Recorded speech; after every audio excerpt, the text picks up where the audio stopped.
Pueden tomar asiento, hermanos, gracias. Sean todos bienvenidos en esta tarde a la casa del Señor. Damos gracias al Padre Celestial porque usted está aquí con nosotros. Nos proponemos hoy estudiar la palabra de Dios, la Biblia, y como usted sabe, pues hacemos mayor énfasis en el estudio los martes que en otra cosa, por eso cantamos menos. Saludamos a todos aquellos que nos están siguiendo por el internet. Gracias por acompañarnos y ser parte de nuestra familia también. También queremos recordarles que el próximo día sábado en la mañana, a partir de ¿qué hora, Fidencia?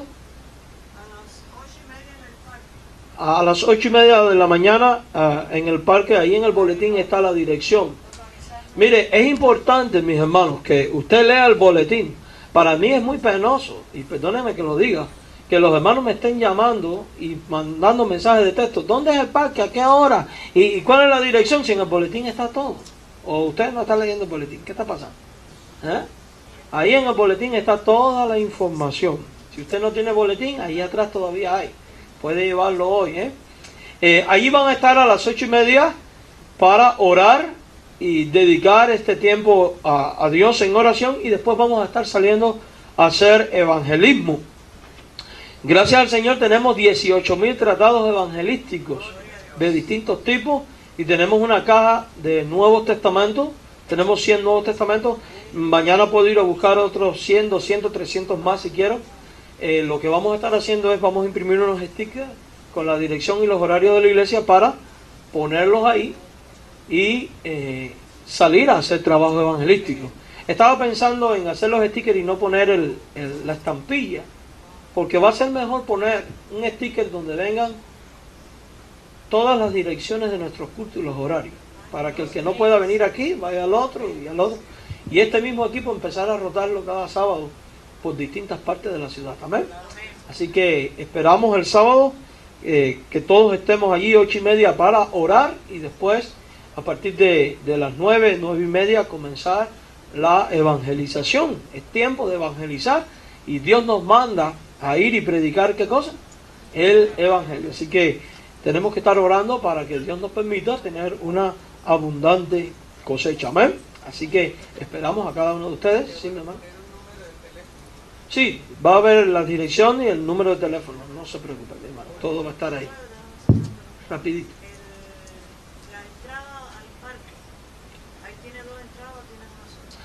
Fidencia, eso es muy complicado. Usted vaya para el parque y allí nos busca, No, porque el hermano Juan me estaba preguntando.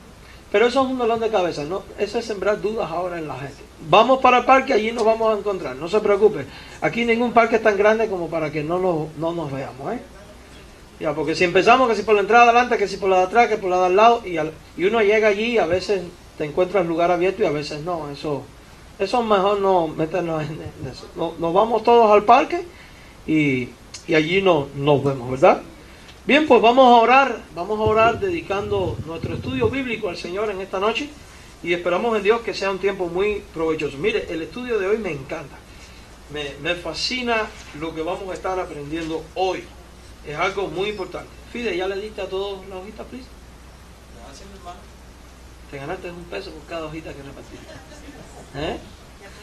Quiero recordar, hermanos, el próximo mes la hermana Rosa Gamboa, la hermana María González y este servidor vamos a estar haciendo un viaje misionero a México, al ministerio Creando Puentes, donde son los niños que nosotros ayudamos cada mes.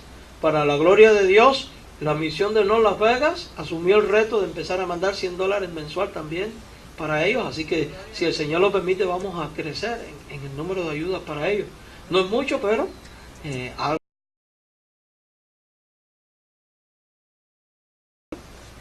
No para costear los viajes de nosotros, es para entregarle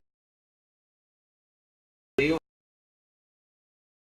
Si usted quiere ofrendar para este viaje misionero, toma México y ese dinero va a ir íntegramente para allí. La hermana Rosa también ha estado haciendo algún trabajo en esa área y también pues ha levantado fondos para estos niños. Estos son niños de la calle que van a este lugar a recibir instrucción bíblica, ayudas para el estudio, ayudas para cómo aprender a alimentarse, etcétera, etcétera, etcétera. Son dos pastores retirados y que a veces yo veo pastores jóvenes sentados y eso dan vergüenza, y son dos viejitos de unos 80 años haciendo este trabajo social y es algo muy hermoso. Así que ya sabe, hermano, si usted quiere apoyar este ministerio, pues ponga allí Misión México. También, primero Dios, en noviembre, finales de noviembre, quizás principio de diciembre, no estoy seguro, la hermana Fidencia va a estar saliendo de viaje misionero a Cuba también, y va a estar siendo mandada por nosotros para el trabajo de misiones que hago yo todos los años, pero yo no puedo este año, y ahí vamos a mandar a nuestra representante más querida, amén. Ella va a estar visitando las misiones, va a estar ahí haciendo las cosas que normalmente yo hago, y es una bendición. Y si alguno quiere sumarse a este viaje, lo que tiene que costeárselo, eso sí, unos 800 y algo. Ida y vuelta, sí. El ticket no, la comida con $200 tú comes una semana y te sobra, ¿no? Pero eso ya no es problema porque los hermanos lo acogen. Quiero que estemos orando porque hay una iglesia de California que en agosto vamos a estar viajando a una iglesia que no tiene ayuda de ningún tipo, nuestro ministerio no la ayuda. Va a estar viajando para celebrar escuela de verano, una iglesia rural. Va a estar viajando un grupo de hermanos. Si alguno quiere sumarse, puede ser parte de este viaje también. Creo que estamos haciendo conectes con Calvary Southern Baptist Church, la iglesia americana de North Las Vegas, para probablemente ellos se sumen en este viaje misionero también. Así que oren por esto. Y la idea es ir este año y hacer escuela de verano allí en Cuba. El año próximo voy a hacer arreglos ahora con el pastor de ahí de México para el año más arriba, ir y hacer la escuela de verano allí con los niños en México. Así que oremos por todo esto, ¿verdad? Oremos por todo esto. Lo otro, gracias al Señor, también están por terminar el primer nivel de estudio de la escuela del ministerio los hermanos de aquí de Las Vegas y también los hermanos de Perú. Hay 31 hermanos en Perú que están recibiendo estos estudios. Dios ha sido bueno. El hermano Carlos Javier nos ha traído toda una serie de libros ya editados para el seminario que son una bendición y vamos a estar implementando muchos de ellos. El hermano va a estar revisando, oren por él porque va a estar revisando todo el currículo y perfeccionándolo porque él es especialista en eso. Así que gloria al Señor por ello. Bien, estas son las bendiciones que estamos teniendo en el ministerio. La otra bendición, ya dieron confirmación de la iglesia americana en Henderson de que sí, que nos van a prestar el edificio. Solo falta una reunión para coordinar los horarios y gracias al Señor ya tenemos una familia de apoyo para comenzar. Creo que la hermana también tiene otras 3 personas que ha estado mirando, y si esto Dios ya pone todo en orden, pues pensamos empezar como unas 9 personas del ministerio. Así que gloria al Señor. Si usted conoce gente en Henderson, mándenlas para acá, amén. Así que bendito sea el Señor. Como ya ven, el hermano pastor Carlos Javier Fuentes, aquí eres Fonte. No, Fuentes. Aquí somos hispanos, amén. Con mucho orgullo. El hermano Carlos Javier es el misionero que va a estar trabajando allí en Henderson, va a estar plantando la iglesia en Henderson. También lo van a estar viendo por aquí porque va a ayudar en la escuela del ministerio y también probablemente los domingos. Así que por favor estemos orando mucho por él para que Dios le dé sabiduría. También seguimos orando por Joel y Viri, que están allí trabajando en North Las Vegas. Ellos son las personas que están ayudándome en este trabajo. También ya tenemos cita con el pastor de North Las Vegas porque nos van a dar el espacio el domingo en la noche. Así que Joel, prepárate porque ahí sí te toca 100% solo. Y Dios está obrando, amén. Dios está obrando. Oren por Carlos Javier porque él está va a empezar a preparar un currículo para una formación más profunda e intensa para las parejas que tienen llamamiento al pastorado, para darle una formación teológica a todo dar y ayudarles. Él va a empezar a organizar todo para estos 2-3 matrimonios, llamarlos y una vez por semana pues tener entrenamiento. Así que adelante, que hay mucho que hacer, como siempre decimos, predicando a tiempo y fuera de tiempo hasta que Las Vegas crea que Jesucristo es ¿quién? Es el Señor. Y como decimos, nuestra filosofía misionera tenemos que ser como el McDonald's. No vender un producto que no sirve, no. Llenar la ciudad de ¿qué? De iglesias. Amén, mi hermana, ¿eh? Bien, mis hermanos, sin más demora. Y como ustedes se habrán dado cuenta ahí en la hojita de trabajo que tienen, este estudio lleva por título, a ver, dígalo mi hermano. ¿Cómo es tu corazón? ¿Cómo es que? Tu corazón. Tu corazón. Y mi pregunta es, ¿cómo es? A ver, quizás alguno diga, ya está viejito. Otro quizás esté pensando, bueno, mi corazón ya late muy despacio. Otro quizás diga, cuando me agito va a millón. El mío a cada rato se descontrola, porque en mi familia tenemos problemas de arritmia ventricular y se pone a 1000. Y yo que casi siempre ando a 1000 también, pues a 2000, ¿verdad? ¿Cómo es tu corazón? ¿Cómo debe ser el corazón de un hijo de Dios? ¿Cómo debe ser el corazón de un cristiano? Vamos a repetir Jeremías 17:10, que es el texto principal de esta tarde, en el cual está nuestro enfoque bíblico. Jeremías capítulo 17, versículo 10. Oren por el programa de live stream, porque si compramos el software que nos hace falta, que vale como 700 y pico $, el que está allá puede ya editar y salir en la pantalla y todo el texto. Todo a su tiempo, no corramos. Dice el versículo, y vamos a repetirlo todos juntos. Yo Jehová, que escudriño la mente, que pruebo el corazón, para dar a cada uno según su camino, según el fruto de sus obras. Jeremías 17:10. Padre, estamos agradecidos por tu palabra. Rogamos una vez más en oración que tú nos bendiga y que tú, Señor, prepares nuestras vidas para recibir estas verdades y ponerlas en práctica. En Jesucristo te lo imploramos. Amén. Mis queridos hermanos, ¿cómo es tu corazón? Es el estudio que nos ocupa en esta tarde. Y antes de continuar con el estudio, quiero que hagamos un ejercicio. Espero que estas cosas no chillen cuando... Quiero que hagamos un ejercicio. ¿Todos ven lo que tengo aquí encima de la mesa? ¿Qué es? A ver, cámara, enfócalo, para los que están en el internet no se me queden. Son dos pasteles diferentes, ¿verdad? Están decorados completamente diferentes. Son dos pasteles, mi hermana, Es más, venga usted mismo, véngase acá. Fíjese. Supongamos por un instante, mi hermana. A ver, si se me pone por aquí atrás para que los demás me puedan ver. Observen este. ¿Cuál está más hermoso? Supongamos por un instante que alguien le diga, mi querida hermana Celia, ¿no? Hermana Celia, necesito que usted me hornee un pastel para mi boda. Tiene que quedar precioso y hermoso. Y a usted le salieron estos dos pasteles. ¿Cuál usted le regalaría a la persona para su boda? El más bonito. ¿Por el qué? Está mejor decorado. ¿Ah? Hay más, se ve que hay más, ¿cómo se dice? Más trabajo puesta por el chef o el pastelero que ha elaborado este cake. Este pues es muy sencillo. Ajá.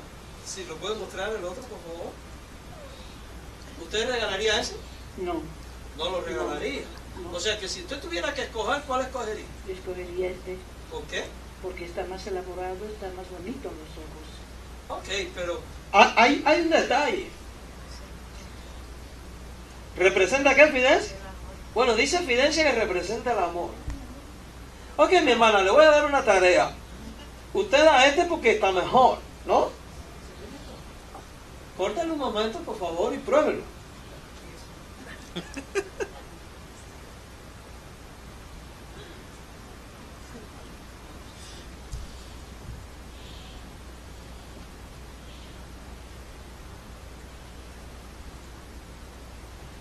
Bueno, no se lo toma.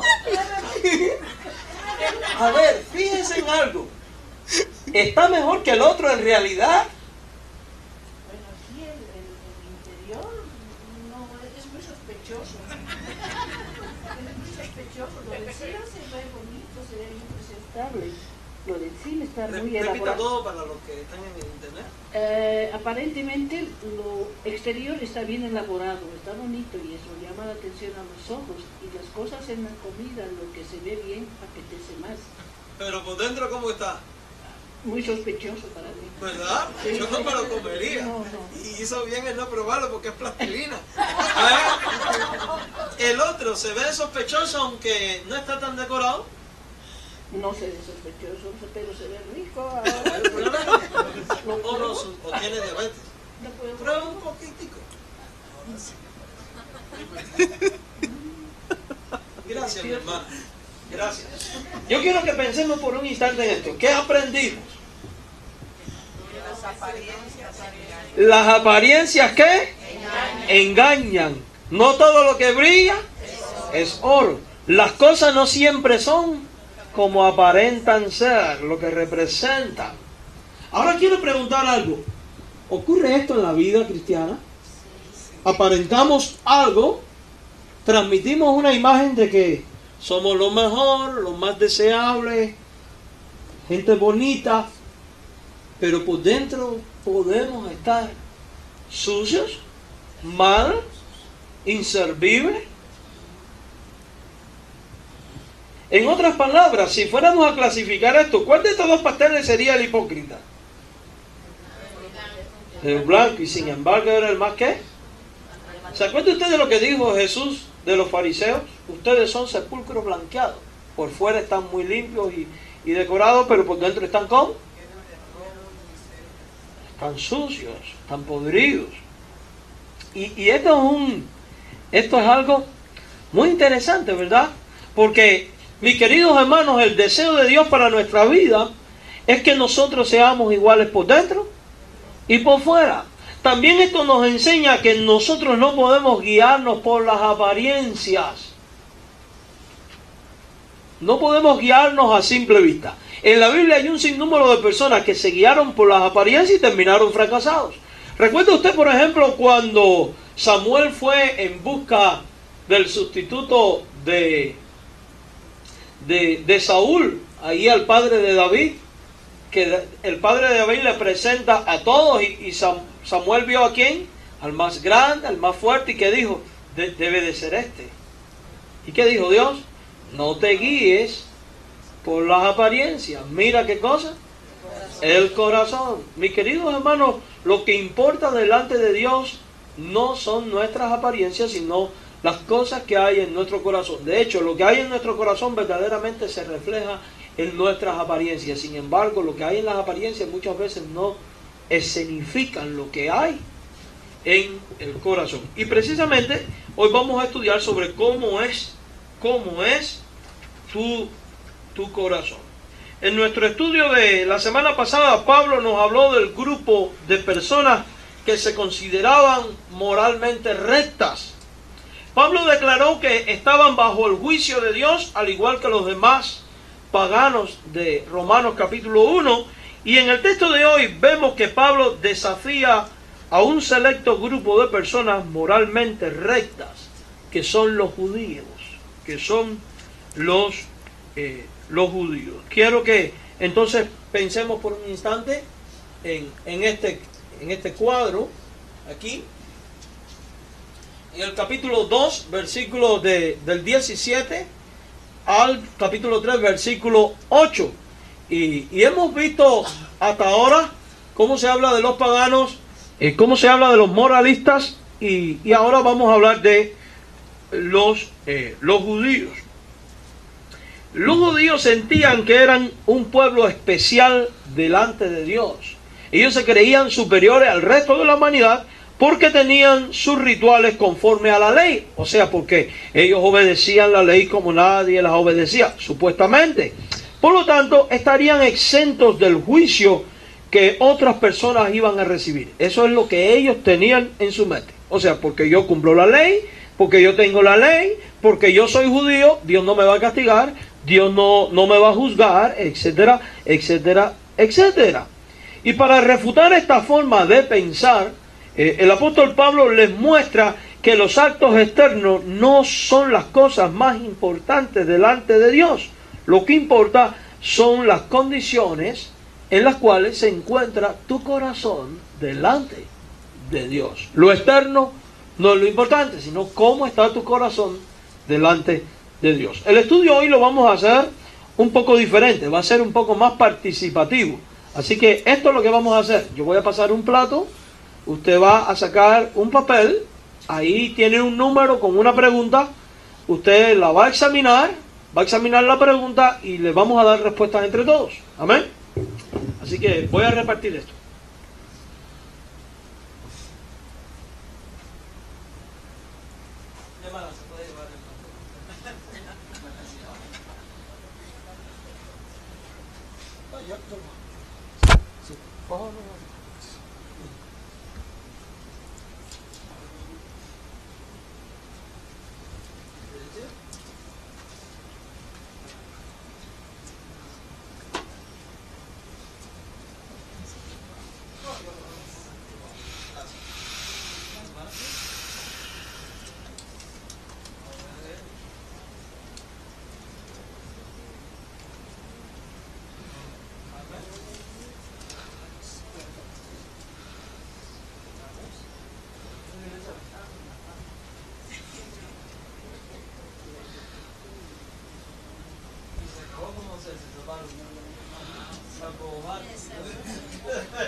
Ábranlo, por favor. Tienen un número, ¿verdad? Si se da cuenta, cada número tiene una pregunta y bueno, vamos a procurar darle respuestas a estas preguntas. Cada pregunta de estas coincide con el bosquejo del estudio de hoy. Vamos a ver entonces en primer lugar los elementos externos número 1. Los elementos externos número 1, que es la ley. Vamos a hablar sobre la jactancia de los judíos. Y vamos a leer allí el capítulo 2 de Romanos, versículos 17 al 20. Romanos 2, versículos 17 al 20. Romanos capítulo 2, versículos 17 al 20. Dígame cuando lo tenga. Aquí vamos a prestar especial atención en la jactancia, en el orgullo de los judíos.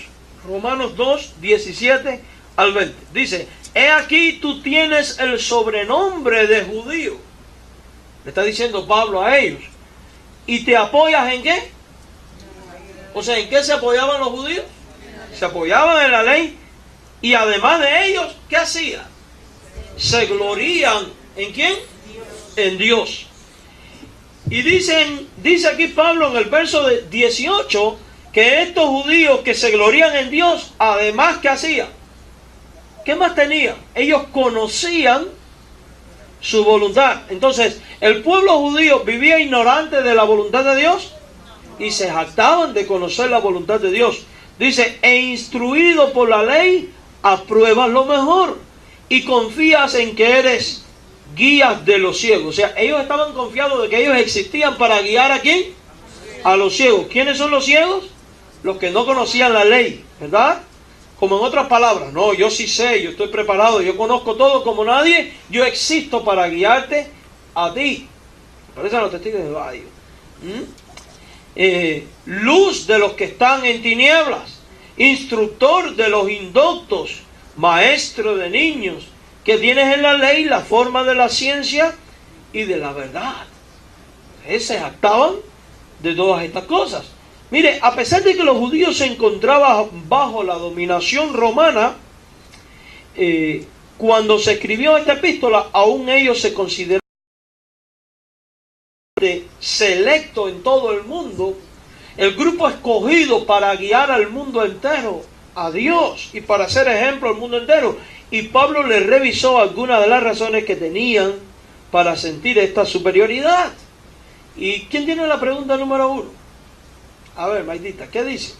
¿Cuál fue el primer elemento externo en el cual los judíos pusieron su confianza? ¿Cuál fue el primer elemento externo en el cual los judíos pusieron su confianza? ¿Cuál fue, Maidita? La jactancia. Ellos se jactaban de ser el truco. Pero el elemento en sí, ¿de qué se jactaban? ¿De tener qué? De conocer la ley. De conocer la ley. Ese fue el primer elemento. Conocer la ley. Pero yo quiero que meditemos por un instante en esto. ¿Sirve de algo conocer la ley? ¿Sirve de algo conocer toda la palabra de Dios como elemento externo? Y ser capaz incluso de memorizarla, de citarla, de enseñarla como ellos ocurría con ellos.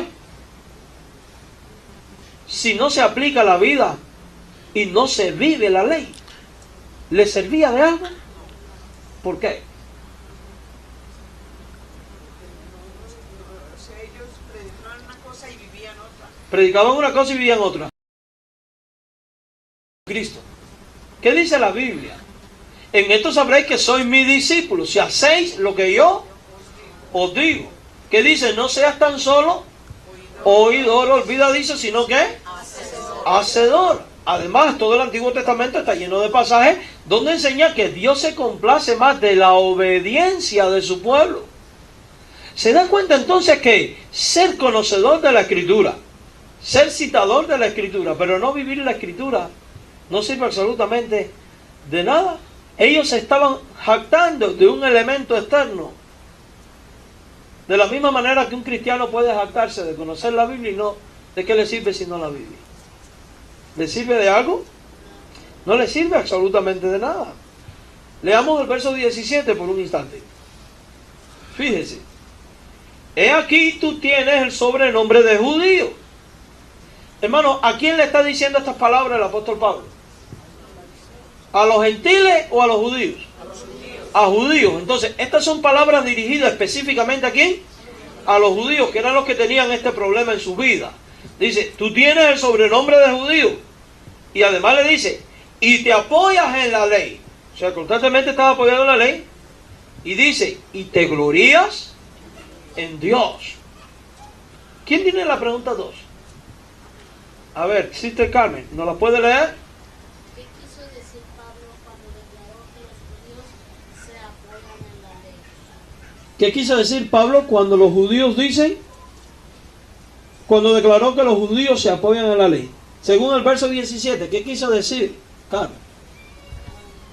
Porque sí sabían la Biblia o sí sabían la ley, pero se apoyaban mal en ella porque no la aplicaban a ellos mismos primero. O sea que en otras palabras, confiaban en la ley, confiaban en que la ley podía salvarlos, la tenían como una regla divina que no podía conducirlos por el camino equivocado. Sin embargo, ellos vivían completamente perdidos. Es lo mismo que usted dice ahorita. Uno puede saberse la Biblia exactamente, pero no la aplica en el momento. Es lo que Exacto. somos así iguales. Ahora, ¿cuántos creyentes no conocemos que dicen ser salvos? Pero su vida no es el reflejo, su vida no está dando el fruto de un salvo. Porque ¿qué dice la Biblia? ¿El árbol bueno da frutos? Buenos. El árbol bueno. ¿Y cuáles son los frutos buenos? Son los frutos que produce el Espíritu Santo en un creyente, en un salvo. Porque es imposible que tú seas salvo, que el Espíritu de Dios esté en ti y que el Espíritu no dé fruto. Porque la semilla que cae en buena tierra, ¿da qué? Fruto. A 100, a 60 y a 30 por uno. Por eso dice la Biblia, de la abundancia del corazón habla la boca. Por eso dice la Biblia, por su fruto los conoceréis. Por eso dice la Biblia, de una misma fuente no pueden salir agua dulce y agua amarga. Por eso dice la Biblia, el árbol bueno se conoce por su fruto. El hecho de que los judíos hablaban mucho de la ley, incluso enseñaban la salvación por la ley, pero su fruto estaban diciendo otra cosa, indicaban que verdaderamente habían encontrado la salvación de su alma. De hecho, cuando leemos el resto de la Biblia, descubrimos que la ley existe para que el hombre llegue a ver su condición de pecador. Por eso, como dice Pablo, la ley que fue dada para vida a mí me resultó para muerte. Porque cuando vi la ley, yo morí. ¿Por qué? Porque cuando yo leo, no robarás, no matarás, no adulterarás, no esto, no aquello, no lo otro, y yo veo que yo lo practico, yo estoy practicando el pecado, y veo que no obedezco, y estoy practicando el pecado, porque el pecado es transgresión de la ley, y por tanto yo estoy experimentando la consecuencia del pecado, que es la muerte. Y eso es lo que debe llevarme a mí a buscar. Estoy muerto, necesito ser salvado. Y la misma Biblia me revela en quién es la salvación. ¿Qué es quién? En Cristo. Por eso dice la Escritura que la fe viene por el oír y el oír por la palabra de Dios. Entonces, evidentemente, de nada sirve una apariencia de piedad de alguien que aparenta algo y es todo lo contrario. Y fíjese que hay muchas personas que suelen apoyarse en cosas de la Biblia, pero porque una persona cite la Biblia y tenga ciertos argumentos para hacer ciertas cosas en la Biblia, ¿significa que son salvos? Señor, en tu nombre echamos fuera demonios, hablamos nuevas lenguas, hicimos esto, aquello, lo otro, y que dice el Señor, apartados de mí, hacedores de maldad. Y lo están haciendo en el nombre de Jesús. Cuidado. Por tanto, todo esto debe de llevarnos a autoexaminarnos cómo está haciendo mi corazón. Esto no es un mensaje para que yo enseguida empiece a pensar qué bueno le está viniendo esto al hermano Isaías. El hermano Isaías es tremendo. No. Esto es para usted. Olvídese de que está a su lado. Enfóquese en usted. En usted. Todo estudio bíblico es para aplicarlo. Y permítame decirle algo. En tu trabajo, en tu escuela, en tu andar, en tu familia, donde quieras que estés, ¿qué fruto le estás dando de Cristo a los que te rodean? ¿Qué testimonio le estás dando si tú como empleado, lejos de glorificar a Dios y tener una actitud cristiana adecuada, no un cristianismo de palabras, sino un cristianismo con hechos? Si tú con tu boca dices soy cristiano, tú con tu boca predicas el evangelio, tú con tus labios das una exhortación, una amonestación, pero después en el mismo centro de trabajo andas haciéndole la vida miserable a otro empleado, o andas metido en chisme, o juzgando, o criticando a este, al otro, o tratando de que voten a este para meter a mi familiar, o haciendo cualquier cosa, o llevándote el papel sanitario. Déjame enroscarme el papel sanitario aquí para no tener que comprarlo en el Walmart y ¡bam! Me lo llevo. O toda la... Mire, había alguien aquí, ya no está aquí, no voy a decir el nombre del santo, voy a decir el pecado, y él me dice, pastor, oren por mí. ¿Qué le pasó? Es que me botaron de trabajo injustamente. ¿Y eso? ¿Qué te ocurrió? Me dice, es que estaba tan cansado, pastor, que me metí en el carrito donde va la ropa, puse una sábana por arriba y me metí abajo a dormir un poco y me cogieron. Le dije, hermano, yo no voy a orar por ti. No voy a orar por ti porque te pusieron una sanción que tú te mereces. Porque si a ti te están pagando por tus 8 horas de trabajo, no es robar cuando tú no trabajas y no trabajas bien. Entonces, ¿de qué sirven tus palabras? Soy cristiano si tú no das testimonio de Cristo, no brillas. Nosotros no podemos ser como este pastor. Mucho adorno, mucha apariencia, pero por dentro incomible, intragable. No podemos ser cristianos intragables. Usted y yo tenemos que ser de los que el modelo que Cristo establece. Bendecir y no maldecir. Cuando se te maldiga, usted bendice. Cuando se te odie, usted ame. Al que te pide, dale. Se da cuenta que no se trata, sino que tiene que haber en nosotros una transformación ¿qué? Interna del corazón. Cuando esa transformación es interna, lo exterior, usted no lo tiene que alardear. No lo tiene que alardear. En lo absoluto. Y este era el problema de los judíos. Y este es el problema de muchos creyentes que creen que porque citan la Biblia o conocen la Biblia, ya está bien todo. No. Tiene que haber, como siempre he dicho, ortodoxia con ortopraxis.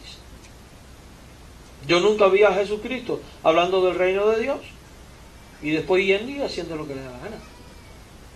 sino alguien que obedecía en todo. Por eso dice la Biblia que su mensaje era como quien tiene autoridad, porque su autoridad no estaba tanto en lo que hablaba, sino también en cómo vivía lo que él hablaba. ¿Amén? La pregunta 3, ¿quién la tiene? A ver, Carmen, y te tocó la más dura. ¿De qué manera el hecho de que los judíos Poseyeran, la ley los condujo a la jactancia? o sea, ¿de qué manera el hecho de que los judíos tuvieran la ley los llevó a jactarse? O sea, que porque yo tengo la ley, me jacto. ¿Qué opinas, Carmen? Otro hermano. A ver, Carlos. Yo creo que el tema de la ley para los judíos era su orgullo. Llegó a ser su orgullo porque ellos vieron que eran un pueblo distinguido entre otros, con un Dios verdadero, con una enseñanza real, pero eso los llevó a llenarse de orgullo en su corazón y empezar a pensar que otros no merecían tener salvación y otras cosas. Y yo creo que de esa manera no manejaron bien la ley, porque el espíritu de la ley era que ellos aprendieran para enseñar a otros. Amén. Y ahí fue donde no manejaron bien el tema, y yo creo que eso los llevó a pecado y a toda una serie de situaciones que después estuvieron enfrentando. Muy bien, mi hermano, gracias. Vamos a ver el verso 18. Dice, ¿y conoces su qué? Su voluntad, como decía el pastor Carlos. Ellos conocían la voluntad de Dios. Pero ellos, en vez de decir, bendito Dios, gracias, porque me permites conocer tu voluntad y esto me lleva a agradarte, más bien adoptaron la postura de, yo entiendo lo que tú no entiendes. Yo soy sabio, tú ignorante. Yo soy bendecido, tú eres un pobre diablo. ¿Hay algún ejemplo en la Biblia de alguien así, hablando cosas así? Gracias porque no soy como él. Amén. Ahí está el fariseo y el publicano de la historia de Cristo. ¿Se recuerdan? Aquel fariseo arrogante, gracias Señor, porque no soy como este. Gentil, porque no soy perro. Gracias, yo doy el diezmo de todos mis bienes, y yo guardo el día de reposo, yo hago esto, aquello y lo otro. Y el publicano dice que no se atrevía ni a levantar la cabeza. Ten misericordia de mí, oh Dios, soy pecador. ¿Golpeándose qué? El pecho. ¿Conoce usted alguna iglesia que se golpean falsamente el pecho? Yo confieso ante Dios Padre Todopoderoso y ante ustedes, mis hermanos, que he pecado mucho de palabras, de pensamientos, de obra y de misión, por mi culpa, por mi gran culpa. Por eso ruego a Santa María, siempre Virgen, a los santos y a los ángeles, y a ustedes, mis hermanos. Y es una hipocresía, no se golpean nada. Salen de ahí y siguen haciendo lo mismo. Como dice el dicho, decía aquel que conocí, se golpean el pecho y después deja que te agarre al final de la iglesia. ¿No es eso hipocresía? Ahora, eso no pasa solo entre los católicos. Hay muchos evangélicos que vienen al templo y ¡ay, Espíritu Santo! ¡Ay, llorando y 20 cosas, y al final siguen siendo el mismo diablo de siempre. Conocen la voluntad de Dios, pero en vez de dedicarse a enseñarla y a vivirla, más bien lo que hacían era jactarse. ¿Se da cuenta cómo elementos externos pueden llevarnos a distorsionar todo? ¿Qué ocurrió con el pueblo judío? ¿Llegó a ser verdaderamente un vehículo que conecte al mundo con Dios o una piedra de tropiezo? Cuando un creyente se jacta de lo que conoce, lejos de ser un puente de bendición, un sacerdote que ministra entre Dios y el perdido, se convierte ¿en qué? En un piedra de tropiezo. Esto no es un conocimiento de obras, mis hermanos, como ellos pensaban. como lo muestran las declaraciones más adelante, sino el conocimiento de lo que Dios ordena, lo que prohíbe, lo que aprueba, lo que recompensa. Es un conocimiento distinto a través de la revelación escrita, lo que debemos conocer y practicar. Una segunda cosa que pasaba con ellos, está en el mismo verso 18. E instruido por la ley, aprueba ¿qué? Lo mejor. Fíjense, y esto les traía mayor condenación a ellos mismos, porque ellos podían discernir los valores morales, porque tenían la ley. Ellos podían saber a ciencia cierta que robar era un pecado, que mentir era un pecado, que fornicar era un pecado, que tener balanza falsa era un pecado, que violar el derecho de los huérfanos, de la viuda, era un pecado, porque ellos lo tenían en su ley.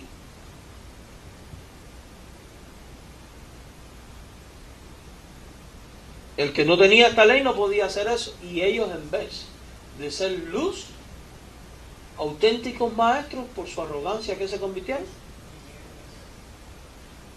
Las mismas palabras se usan en Filipenses 1:10. Se refieren a un sentir de lo que es bueno y lo que es malo. Particularmente la habilidad de identificar las cosas correctas que son esenciales. Tal discernimiento es el resultado del tener la ley. Ellos lo tenían, pero no lo aprovecharon. Más bien se enorgullecieron de tener esto.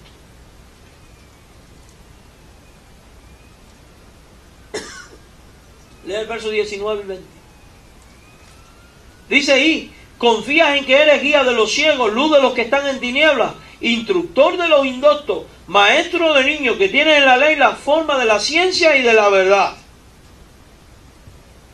Por tener el conocimiento de la ley de Dios, estaban capacitados para dar entendimiento espiritual y luz a otros que estaban en oscuridad. Sin embargo, por sus acciones, por los problemas que habían en su corazón, no por su apariencia externa, porque usted miraba a un fariseo y transmitía piedad.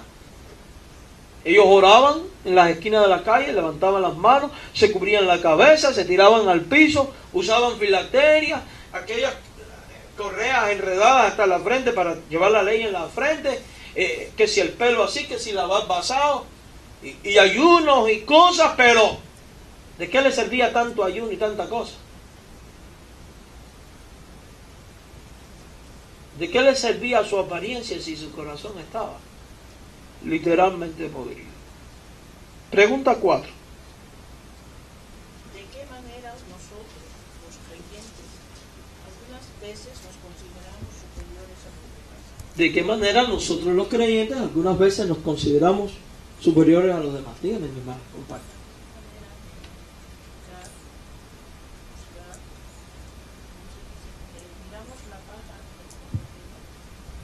Muy bien. Miramos las pajas ajenas sin contemplar nuestras propias vidas. Porque una tendencia natural muchas veces, y que hay que arrancar del corazón nuestro como cristianos, porque si no lo arrancamos, eso significa que tu corazón sigue mal. Es que tenemos una tendencia a estar mirando lo que hacen los demás constantemente, criticarlos, juzgarlos, condenarlos, cuando nosotros muchas veces hacemos cosas aún peores. Y la actitud de un hijo de Dios debe ser distinta. Se da cuenta que también en el cristianismo puede uno tener la palabra de Dios y lejos de gloriarse en lo que Dios puede hacer y llegar a entender las cosas, más bien enorgullecerse aplicando de una manera farisea la palabra de Dios a otros.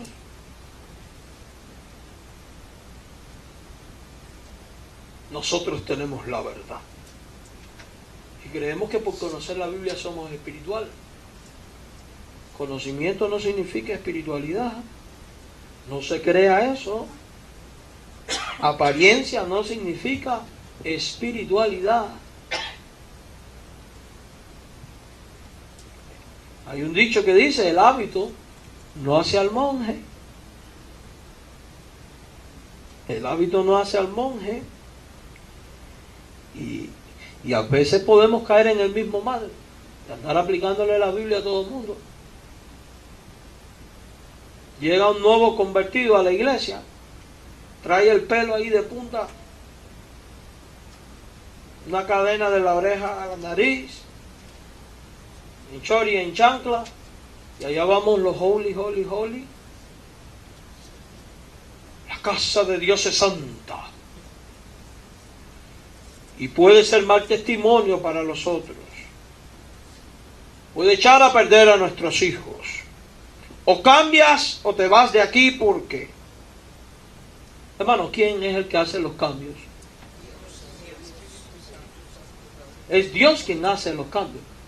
No estoy diciendo que seamos tolerantes. Una persona así llega aquí, le empezamos a predicar, le empezamos a hablar. Dios va a ir haciendo cambios en ellos. Mira, si no es de Dios no va a permanecer. Se va solo. No aguantan. Yo se lo he dicho a ustedes varias veces. Hay gente que van a venir a esta iglesia y no van a aguantar estar en esta iglesia. Porque cuando las cosas se tratan de hacer las cosas como Dios le agrada, va a quedar redundancia. No todo el mundo aguanta porque la Biblia... Una vez llegó... Nuestra familia tiene una orquesta que toca música cumbia. Y Dios me reveló un sueño que debía venir a esta iglesia. Porque ustedes tenían necesidad de ayuda con la música. Eso me pasó en West Craig. En estos tiempos de esa manera. Segundo, no creo que Dios me esté mandando a alguien con música de cumbia que es pambar, el relajo, la changa y la guasanga, cuando sabe que yo soy trancado de paso con eso. Tercero, si nosotros tenemos a Tony que es tremendo pianista y nuestra música nos gusta mucho, no creo que Dios me esté mandando a eso. Oye, que rápido se le acabó la visión porque cuando le dije, aquí no aceptamos eso, al otro domingo no vino más. ¿Qué pasó? Tenemos que tener cuidado, mis hermanos. Porque a veces solemos convertirnos en legalistas e inflexibles. Y no nos damos cuenta que el Espíritu de Dios nos toma y empieza una obra y que la obra de regeneración es progresiva. Empieza aquí tal y como tú estás ahora y tienes hasta el momento en que entres a la presencia de Dios. Dios va a ir trabajando. El que comenzó en vosotros la buena obra la perfeccionará hasta el día de Jesucristo. La regeneración no es instantánea, es progresiva. Por tanto, nosotros tenemos que aprender a esperar en el tiempo de Dios y en descansar en la obra de Dios. Y a veces disfrazamos estas malas actitudes de una supuesta buena actitud de santidad que realmente no existe. Que realmente no existe. Y terminamos siendo más perversos que ellos. Porque permítame hacerle una diferencia. Una pregunta. ¿Qué diferencia hay entre una persona que llegue con un peinado bien raro a la iglesia? ¿Qué diferencia hay entre una persona que llega a la iglesia y que quizás tiene un vicio de droga, por ejemplo? Vamos a ponerlo más fuerte. ¿Qué diferencia hay entre el pecado de un vicio en una persona que todavía no ha entendido que el cuerpo es templo del Espíritu Santo y que Dios puede liberarle, etcétera, etcétera? ¿Quién tiene más condenación? ¿Ella que ignora todo esto? ¿O tú que sabiendo, por ejemplo, que no se debe murmurar, eres un creyente viejo y sigues murmurando de cuanto Dios creó? ¿Me explico dónde quiero llegar? Por eso es importante, por eso este estudio lleva por título, ¿cómo está tu corazón? Y la intención es que si este mensaje nos está hiriendo, nos está calando, nos está dando, es para que nos detengamos a determinar y digamos, Dios, perdóname, renueva mi corazón. El segundo punto que queremos tratar dentro de este es la hipocresía de los judíos. Porque cuando hay jactancia de algo, de una regla que tú en realidad no vives, eso te convierte en un ¿qué? En un hipócrita. Cuando tú eres un creyente que alardeas mucho de la Biblia, pero no vives de lo que alardeas, en el fondo tú eres un hipócrita. ¿Cuál de estos dos pasteles era el hipócrita? Uno que aparentaba algo, pero no lo era. Después de enumerar los privilegios de los cuales se jactaban los judíos, y no era que no estaban de acuerdo con ellos, Pablo procede a interrogarlos directamente. Esencialmente acusó a los judíos de hipocresía de no practicar lo que predicaban y de hacer lo que decían que no se debía hacer. ¿Quién tiene la pregunta así? Adelante, mi hermana María. ¿En qué área específica usó Pablo a los judíos de profecía y los lectura? ¿Puedes citarlo, mi hermana, en el 21? Sí, exactamente de ellos enseñaban una cosa, pero ellos vivían y practicaban lo que practicaban. Ajá. ¿Qué otra cosa más? ¿Se enseñaban a sí mismos? Dice, tú que enseñas que no se adultar, ¿qué haces? ¿Hurtas? Ellos hurtaban, adulteraban, ya eran idólatras. Amén. Amén. Fíjense, vamos a leer, gracias mi hermano, muy buena respuesta. Dice el verso 21, tú pues que enseñas a otro, ¿no te enseñas a ti mismo? ¿Se da cuenta de la pregunta? Tú que predicas que no se ha de hurtar, ¿hurtas? Tú que dices que no se ha de adulterar, ¿adulteras? Tú que abominas a los ídolos, ¿cometes sacrilegio? O sea que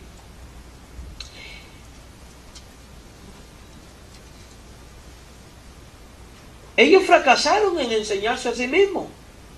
Y esta es una declaración más o menos general, la cual implica que los judíos no practicaron los preceptos de su propia ley, como decía la hermana María ahí. O sea, enseñas mucho la ley y tú mismo eres un fracaso. Mejor no enseñes nada. Ellos hurtaban.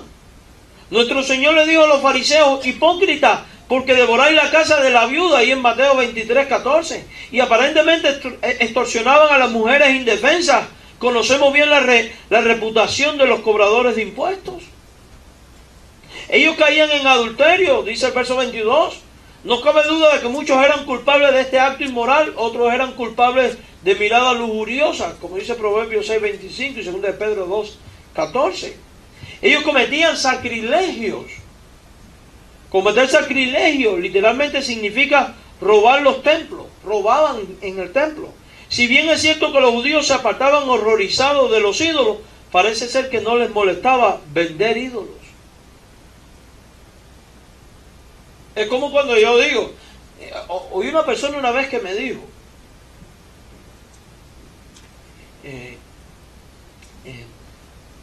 se convirtió y dice, ¿qué hago con la Santa Marta que tengo aquí? Es una Santa Marta del año 1700, es una reliquia familiar de porcelana. No la puedo quebrar, mejor la vendo. Y dije, hermano, ¿cómo lo que tú no quieres para ti se lo vas a dar a otro? Y sacarte un beneficio. Luego tuve en otra misión donde tuve problemas con un hermano. Él no fumaba, pero vendía cigarros. En Cuba tienes una asignación de cigarros que te llegan cada mes y esa persona tomaba los de él y los vendía. Sin embargo, tengo el testimonio de una persona, ella era de origen chino, apellido Wong. Cuando ellos se convirtieron, tenían un sanfancón así grande. Es un ídolo chino, de oro macizo, oro 22 quilates, así grande. Y tenían un cuarto de la casa con un altar donde tenían las cenizas de todos sus ancestros. Cantidad de chinos muertos ahí, con los cuadros, y le ponían, como no había mucho incienso en Cuba, ella le quemaba ajo y canela en lugar de incienso. Hermano, y cuando esa china se convirtió, ella agarró y fue para el cementerio y le dio sepultura a todos aquellos difuntos. Nunca más le encendió nada. ¿Y saben lo que hizo con el sanfancón? Lo tiró por la fosa de su casa para abajo. Y me dijo, no le diga a nadie dónde lo tiré. Una cosa de oro macizo, que aquello pesaba, sinceramente, unas 4 o 5 libras. Ella pudo haber dicho, lo voy a derretir. Pero ella dijo que no, que ella no quería tener nada que ver con ídolos. Esa es la actitud. Esa es la actitud.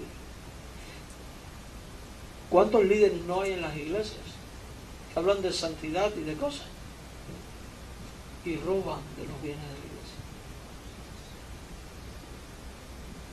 o manipulan. Eso era hipocresía. Eso era hipocresía en ellos. Leamos la pregunta 6. ¿Cuáles fueron las dos consecuencias de la hipocresía de los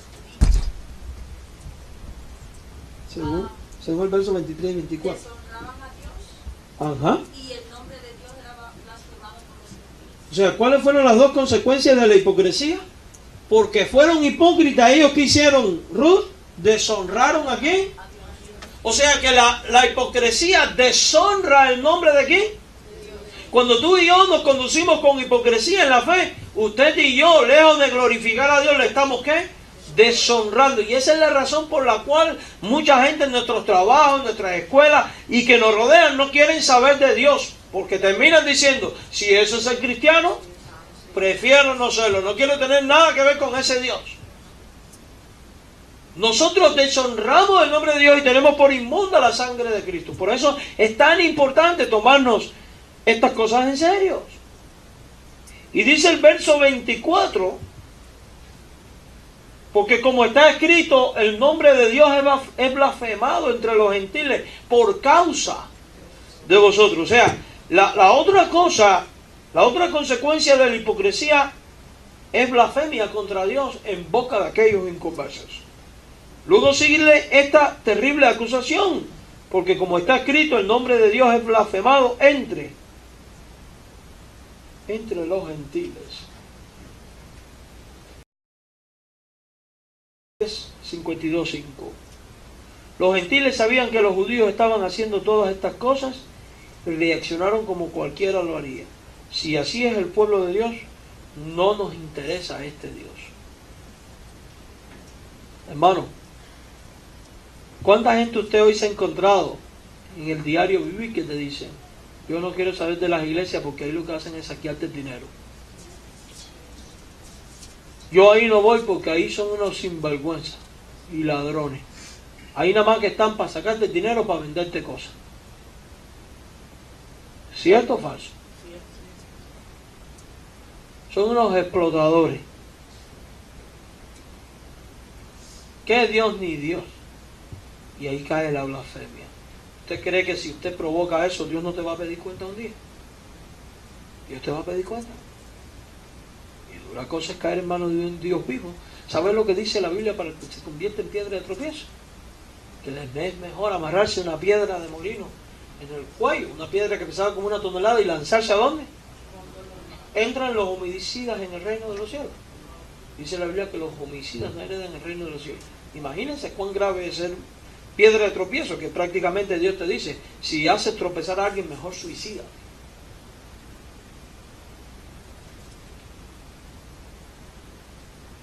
Pregunta 7. ¿De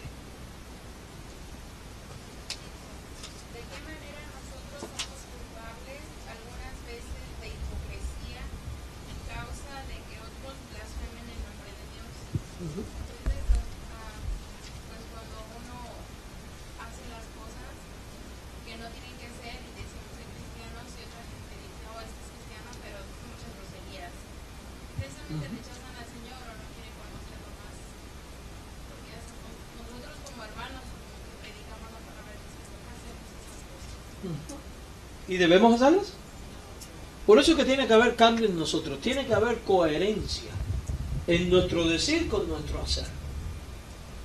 Tiene que haber coherencia y relación entre lo que estudio y lo que vivo. De hecho, ¿para qué usted cree que Dios le dejó su palabra? Para que cuando usted la examine, usted la lee, la examine, e inmediatamente se pregunte, ¿estoy cumpliendo esto a mí? Y si veo que no lo estoy cumpliendo, primero pedirle perdón a Dios y después empezar a preguntarme qué voy a hacer para empezar a cumplirla, qué voy a hacer para que las cosas sean diferentes en mí. Yo les he hecho la historia. Teníamos una hermana en la iglesia que constantemente era, este mensaje fue para fulano y este mensaje fue para ciclano. Y hermana, a usted nunca le ha tocado a ninguno, ¿qué le pasa? Me pasó ahí en la iglesia que hay cerca de mi pueblo, en Iguará. Y eso era tremendo. Cuidado.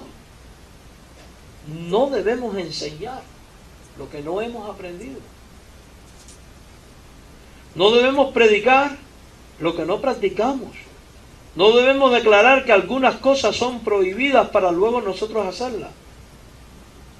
¿Con cuánta frecuencia la fe cristiana, la iglesia local, incluso Dios mismo, son vituperados por la manera en que viven algunos creyentes? Cuando aquellos que no conocen a Dios viven más justamente que aquellos que profesan su nombre, Cristo es deshonrado. Es posible que por la falta de consecuencia de algunos creyentes la gente tenga una excusa para rechazar a Cristo. Tristemente a veces sí. Externo número 1. El elemento externo número 2. Las circunstancias. Las circunstancias. Vamos a orar. Vamos a quedarnos aquí. Porque Quería decir algo. El Señor Jesucristo dijo que no hicieran lo que ellos decían. exacto. Amén, gracias, mi hermano. Vamos a dejar el estudio aquí para no andar a la carrera. Porque esto es mejor discernirlo con calma. De todas formas, aquí no estamos contra el tiempo. Amén. Así que nos quedamos en el elemento externo número 2, la circuncisión. Fíjese, el primero, ¿cuál fue? Aquí, la ley. Ellos se jactaban, la jactancia de los judíos y la hipocresía de ellos. Ahora vamos a ver los elementos externos número 2, que primero es la circuncisión y vamos a estar hablando de eso y después el elemento número 3. Pero vamos a continuarlo la semana próxima. Por favor, guarde su hojita de trabajo. Recuerde que si usted lee las lecturas de cada día, 1, estamos leyendo todo lo mismo. 2, vamos a venir todos con la lección previa preparada. Entonces, vamos a orar un momento, dando gracias a Dios por este tiempo de estudio de la Biblia. Y recuerde, lo que hemos aprendido aquí, mis hermanos, no solamente para que nosotros señalemos cómo son las cosas. Pues si señalamos y no tomamos acción en pro de hacer lo que Dios nos manda hacer, pues venimos a hacer como estos judíos. La idea es que nosotros identifiquemos las cosas y tomemos un compromiso con Dios. Seamos capaces de decir, Dios, yo quiero que mi corazón sea diferente. Quiero un corazón como el tuyo. Quiero ser como tú eres. Pues de lo contrario, ¿qué sentido tiene tener este estudio de la Biblia? ¿Tendría sentido? Ninguno. Vamos a orar entonces dedicando nuestras ofrendas al Señor y clausurando. Vamos a orar dedicando nuestras ofrendas y bueno, pues después oramos para terminar el servicio. Vamos a pedir a Omar si él nos dirige, por favor, con lo de la ofrenda.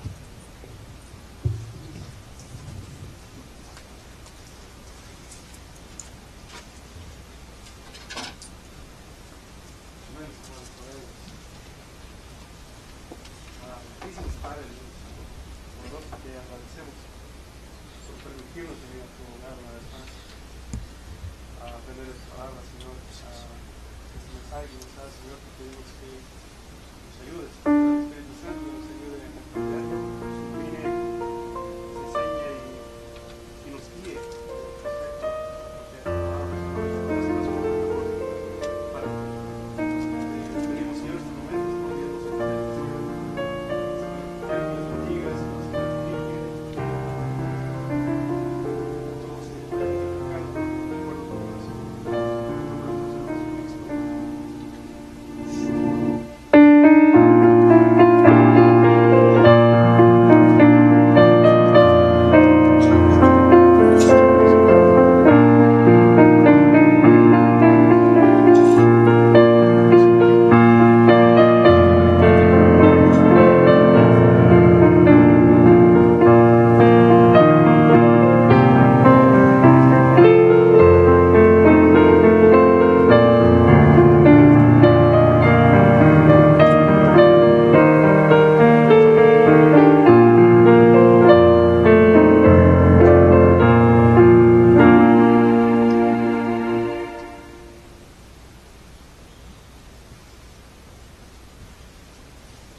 hermanos, también quería pedirles que tengamos presente en oración al hermano Jerry Rodríguez, es alguien que conocemos.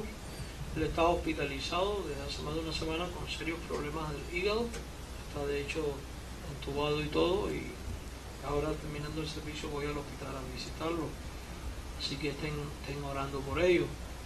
Gracias al Señor también todos los trámites para el establecimiento del hermano Carlos ha salido muy bien. Ya el niño empieza mañana su escuela.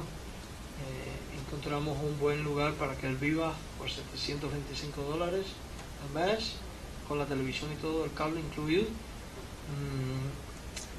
Todo Dios ha ido proveyendo. Faltan algunos detalles, pero Dios va a ir supliendo. Estamos trabajando en el amueblamiento de su casa. Dios ya ha abierto puertas y esperamos en Dios que pronto, pues, el día 8 él ya se esté mudando a su casa y está empezando oficialmente aquí el trabajo en Henderson. Así que oren por todo esto. Quiero que tengamos presente en oración todos estos días el programa del sábado de evangelización para el sábado. Amén. Así que no olvide eso. Vamos a orar y de esta manera pues somos despedidos. Le invito a ponerse de pie para que oremos juntos. Recuerdo, si usted no se ha inscrito al live stream, inscríbase, mi hermano. Le voy a explicar por qué. Porque esto es un medio de evangelización. Aunque usted esté aquí en el culto presencial, luego usted puede llegar a su casa y volver a verlo.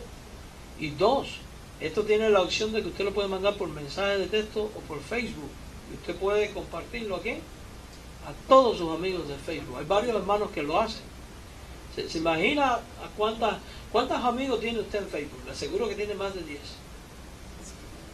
Si cada uno de los que estamos aquí le compartiera estos mensajes a todos sus amigos de Facebook, si lo ven, gloria a Dios, y si no lo ven, problema de ellos, pero ¿cuánta gente estaríamos llegando? En el boletín atrás está la dirección, en el live stream. Bueno, ya ahí está bien. Ahí está bien. Gracias, mi hermano. Oramos. Señor, gracias por este tiempo y llévanos con bien a nuestro hogar ahora y sé propicio a nosotros. Ayúdanos a tener un corazón conforme al tuyo, Señor. Ordena nuestra vida. Ayúdanos a conducirnos con sinceridad y conforme al modelo que tú has establecido en tu palabra. Señor Jesucristo, en el nombre de tu Hijo, Señor Padre Celestial, en el nombre de tu Hijo Jesucristo, te imploramos que tú nos ayudes a autoexaminarnos y si te hemos fallado, te pedimos perdón y suplicamos la asistencia de tu Espíritu Santo para que nosotros podamos enfrentar las batallas espirituales y las tentaciones que a nuestro estilo de vida santo. Ayúdanos, Señor, en nuestras debilidades. Bendice a toda tu iglesia, sé con todos los programas que tú nos has guiado a realizar y sé con la evangelización el próximo día sábado. En Jesús. Amén. Amén. El Señor les bendiga, hermanos. De esta manera concluimos. No sé, vayan ahí algo para compartir. Oh, sí, cierto.